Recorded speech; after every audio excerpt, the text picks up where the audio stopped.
ഇന്ന് നമ്മൾ ഉണ്ടാക്കാൻ പോകുന്നത് കരിമീൻ റോസ്റ്റ് ആണ്. റെസ്റ്റോറന്റ് സ്റ്റൈലിൽ കരിമീൻ റോസ്റ്റ് ചെയ്യുന്നത് എങ്ങനെയെന്ന് നോക്കാം. ചോറിന്റെ കൂടെയും അപ്പത്തിന്റെ കൂടെയും ഒക്കെ കഴിക്കാൻ പറ്റിയ നല്ല ടേസ്റ്റിയായ കരിമീൻ റോസ്റ്റ് ആണ് ഇത്. അതുണ്ടാക്കുന്നത് എങ്ങനെയെന്ന് നോക്കാം. അതിനു വേണ്ട ഇൻഗ്രീഡിയൻസ് എന്തെല്ലാമെന്ന് നോക്കാം. ഞാനിവിടെ 2 കരിമീനാണ് എടുത്തേക്കുന്നത്. നമുക്ക് ആദ്യമേ ഈ കരിമീനൊന്നും മസാല പുരട്ടി അരമണിക്കൂർ മാറ്റിവെക്കണം. അതിനുവേണ്ടി ഈ കരിമീനിലേക്ക് കുറച്ച് മുളക് പൊടിയും മഞ്ഞൾപ്പൊടിയും ഉപ്പും കുരുമുളകും പുരട്ടി 2 സൈഡും നന്നായിട്ട് മസാലയൊക്കെ പുരട്ടി നമുക്കിതൊന്ന് മാറ്റിവെക്കാം.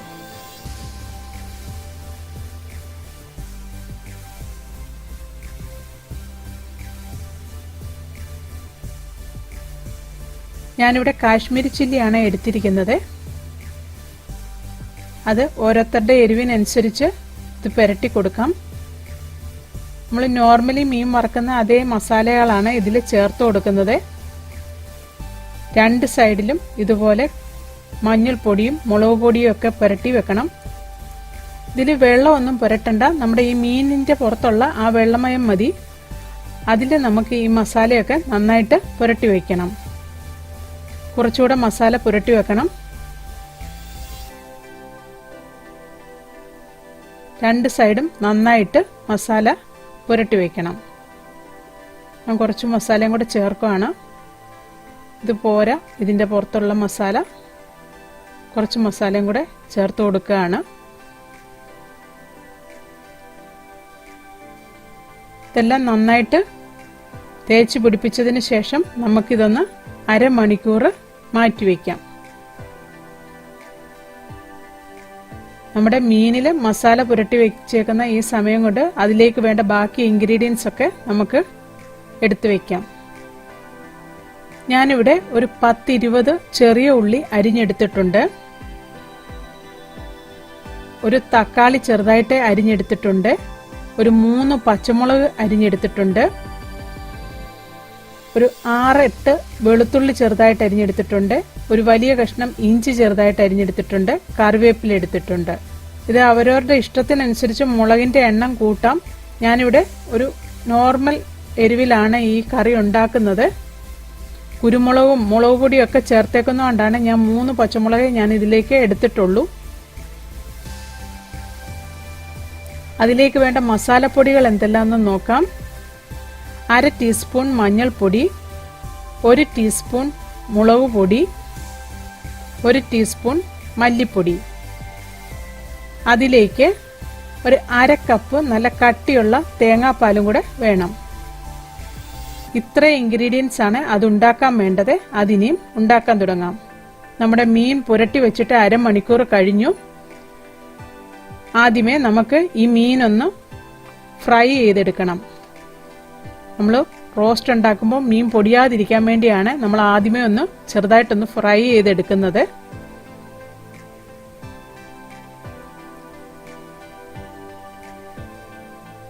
മീഡിയം ഫ്ലെയിമിലിട്ട് നമുക്ക് ഈ മീനൊന്ന് ഫ്രൈ ചെയ്ത് എടുക്കാം. 2 വശവും നമുക്ക് തിരിച്ചും മറിച്ചും ഇട്ട് ഇതൊന്ന് ഫ്രൈ ചെയ്തെടുക്കണം.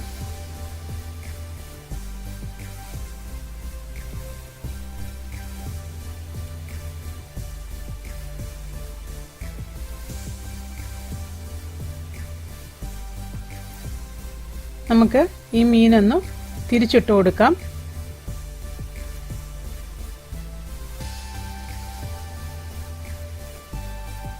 നമ്മുടെ മീനൊക്കെ നന്നായിട്ട് ഫ്രൈ ആയി വന്നിട്ടുണ്ട്. അത് ഈ പാത്രത്തിൽ തന്നെ മാറ്റിവെക്കാം. നമുക്കിനിയും റോസ്റ്റ് ഉണ്ടാക്കാൻ തുടങ്ങാം.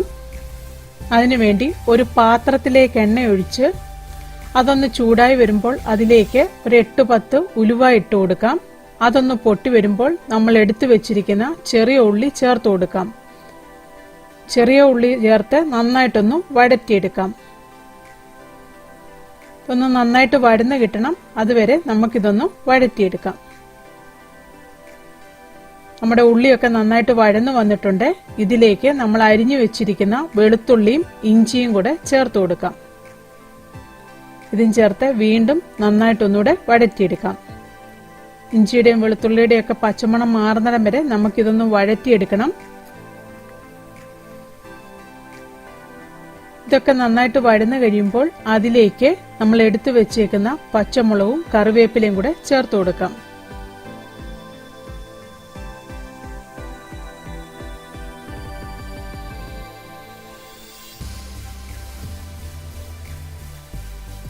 ഇതും ചേർത്ത് വീണ്ടും നന്നായിട്ടൊന്നുകൂടെ വഴറ്റിയെടുക്കാം.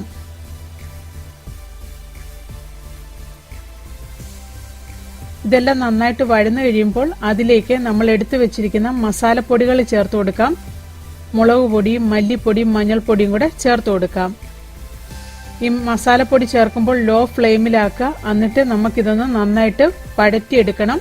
ഇതിന്റെ പച്ചമണം മാറുന്നിടം വരെ നമുക്കിതൊന്ന് വഴറ്റിയെടുക്കണം.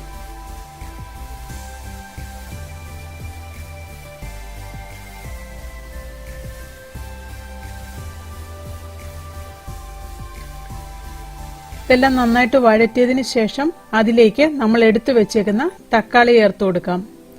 നല്ല പഴുത്ത തക്കാളി എടുക്കുന്നതാണ് നല്ലത്.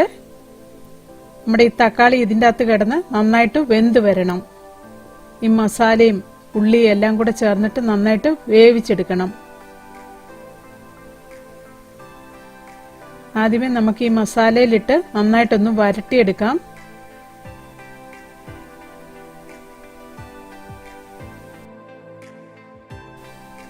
ഈ തക്കാളിയും മസാലയും എല്ലാം കൂടെ നന്നായിട്ട് വെന്ത് ഉടഞ്ഞു വരാൻ വേണ്ടി നമുക്ക് കുറച്ച് വെള്ളം ഒഴിച്ചു കൊടുക്കാം. ഒരു 1/4 ഗ്ലാസ് മുതൽ 1/2 കപ്പ് വരെ വെള്ളം ഒഴിച്ചു കൊടുത്താൽ മതി. ഇത് ചേർത്ത് നന്നായിട്ടൊന്ന് ഇളക്കി യോജിപ്പിച്ചതിന് ശേഷം നമുക്കിതൊന്ന് അടച്ചു വെച്ച് വേവിച്ചെടുക്കാം. അന്നേരം നമ്മുടെ തക്കാളിയൊക്കെ നന്നായിട്ട് വെന്ത് ആ മസാലയൊക്കെ മൂത്തിട്ട് നല്ല പച്ചമണമൊക്കെ മാറി കിട്ടും. അതുവരെ നമുക്കിതൊന്ന് വേവിച്ചെടുക്കാം. 2-3 മിനിറ്റ് നമുക്കിതൊന്ന് അടച്ചു വെക്കാം. നമുക്കിതൊന്ന് ഇടയ്ക്കൊന്ന് ഇളക്കി കൊടുക്കണം. മസാലയും തക്കാളിയും ഒക്കെ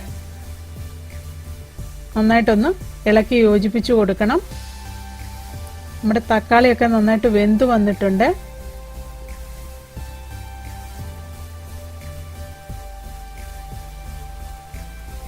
തക്കാളിയൊക്കെ വെന്ത് ഉടഞ്ഞിട്ടുണ്ട്. നമുക്ക് ഇത് കുറച്ചു നേരം കൂടെ ഇതൊന്ന് വേവിച്ചെടുക്കാം. നമ്മുടെ തക്കാളി മസാലയൊക്കെ നന്നായിട്ട് വെന്ത് നല്ലതായിട്ട് ഡ്രൈ ആയി വന്നിട്ടുണ്ട്.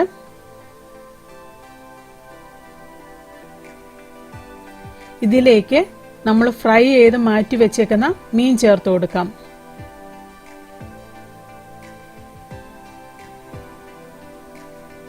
നമ്മൾ ഷാലോ ഫ്രൈ ചെയ്തുകൊണ്ട് കൂടുതൽ എണ്ണയൊന്നുമില്ല.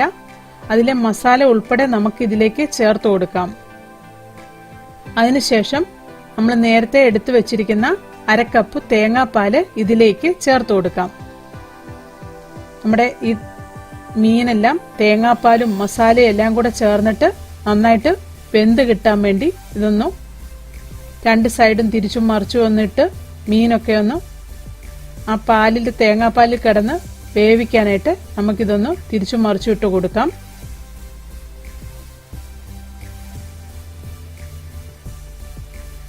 ആ തേങ്ങാപ്പാൽ നല്ലതായിട്ട് ഡ്രൈ ആയി വരണം.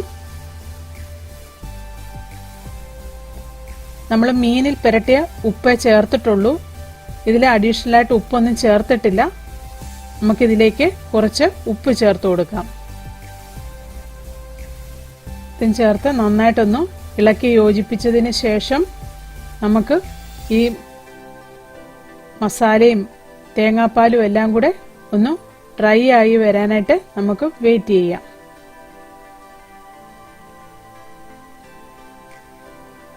ഈ തേങ്ങാപ്പാലിന്റെ ആ ടേസ്റ്റിൽ ഇത് കിടന്ന് നല്ലതായിട്ട് റോസ്റ്റായി വരണം. 2-3 മിനിറ്റ് നമുക്കിതൊന്ന് റോസ്റ്റാക്കി എടുക്കാം. ഈ ടൈമിൽ വേണമെങ്കിൽ ഇത്രയും ചാറോട് കൂടി വേണമെങ്കിൽ നമുക്ക് എടുക്കാം. ഞാൻ ഇത്തിരി കൂടെ ഡ്രൈ ആക്കിയിട്ടാണ് എടുക്കുന്നത്. ഞാൻ എടുത്തേക്കുന്ന തക്കാളിക്കായ്ക്ക് നല്ല പുളിയുണ്ട്. അതുകൊണ്ട് ഞാൻ ഇതിലേക്ക് കൂടുതൽ പുളിയൊന്നും ചേർക്കുന്നില്ല. തക്കാളിക്കായ്ക്ക് പുളി ഇല്ല എങ്കിൽ നമുക്ക് വേണമെങ്കിൽ 1 ടേബിൾ സ്പൂൺ വിനാഗിരി ചേർത്ത് കൊടുക്കാം, അല്ലെങ്കിൽ നാരങ്ങ നീര്, ഇതിലേതെങ്കിലും ഒന്ന് ചേർത്ത് കൊടുക്കാം. ഇതിന് ഞാൻ ഇവിടെ എടുത്തേക്കുന്ന തക്കാളിക്കായ്ക്ക് അത്യാവശ്യം പുളി ഉള്ളതുകൊണ്ട് ആ ടേസ്റ്റ് മതി ഇതിന്. അത് ഓരോരുത്തരുടെ ഇഷ്ടത്തിനനുസരിച്ച് ചേർത്ത് കൊടുക്കാം. പുളി കൂടുതൽ വേണമെങ്കിൽ വിനാഗിരിയോ നാരങ്ങ നീരോ ചേർത്ത് കൊടുക്കാം. നമ്മുടെ കരിമീൻ റോസ്റ്റ് റെഡിയായി. നന്നായിട്ട് ഇത് ഡ്രൈ ആയി വരുന്നുണ്ട്. ഇത് ഇരിക്കുമ്പോൾ കുറച്ചും കൂടെ ഒന്ന് ഡ്രൈ ആകും. അതുകൊണ്ട് ഞാൻ ഈ ടൈമിൽ ഓഫ് ചെയ്യാൻ പോവാണ്. റെസ്റ്റോറന്റ് സ്റ്റൈലിലുള്ള കരിമീൻ റോസ്റ്റ് റെഡിയായി. അതിനും ഒരു സർവിംഗ് പ്ലേറ്റിലെടുത്ത് നമുക്ക് സെർവ് ചെയ്യാം. ചോറിന്റെ കൂടെയും അപ്പത്തിന്റെ കൂടെയും ഒക്കെ കഴിക്കാൻ പറ്റിയ നല്ല കരിമീൻ റോസ്റ്റ് ആണ് ഇത്. എല്ലാവരും ഇത് ഉണ്ടാക്കി നോക്കണം. ഇഷ്ടമായെങ്കിൽ ലൈക്ക് ചെയ്യണം, ഷെയർ ചെയ്യണം, കമന്റ് ചെയ്യണം. എന്റെ ചാനൽ സബ്സ്ക്രൈബ് ചെയ്യാത്തവർ സബ്സ്ക്രൈബ് ചെയ്യണം. താങ്ക്